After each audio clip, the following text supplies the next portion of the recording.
Government and Politics. Biden is set to speak on Tuesday, November 30th, in Rosemount, Minnesota about a $1 trillion infrastructure package and its impacts on Minnesota.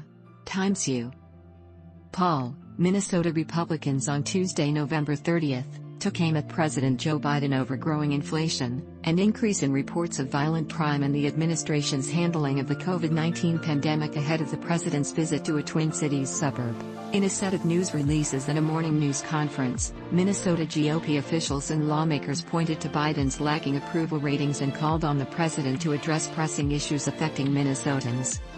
Biden is set to speak at Dakota County Technical College in Rosemount, Minnesota, about the bipartisan $1 trillion infrastructure bill that was recently signed into law.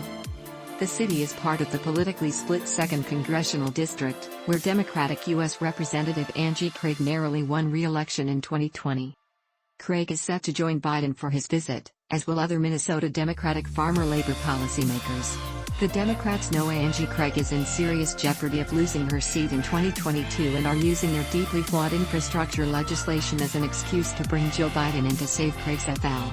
GOP lawmakers said the visit would offer them an opportunity to contrast Republican priorities against those of the Biden administration and Democrats. And they said they supported projects that were included in the proposal but felt there were too many non-infrastructure pieces added to it. "We deserve better and we're certainly going to push back on many of these failed policies," said Representative Pete Stauber, a Republican representing the state's 8th. White House officials have said Biden will tout the infrastructure plan and how it could improve the flow of supply chains around the country, reducing bottlenecks and resulting delays. Minnesota Democratic Farmer-Labor Party Chair Ken Martin on Tuesday said the passage of the massive plan was proof that Biden was able to break through partisan gridlock. Despite being in office for less than a year, President Biden has already delivered for Minnesotans everywhere, Martin said. Craig in a news release on Tuesday said the package will create jobs in Minnesota and show that we're working tirelessly to make good on our promises, and that we're committed to working on a bipartisan basis to get it done. The federal boost is set to fund more than $4 billion in improvements to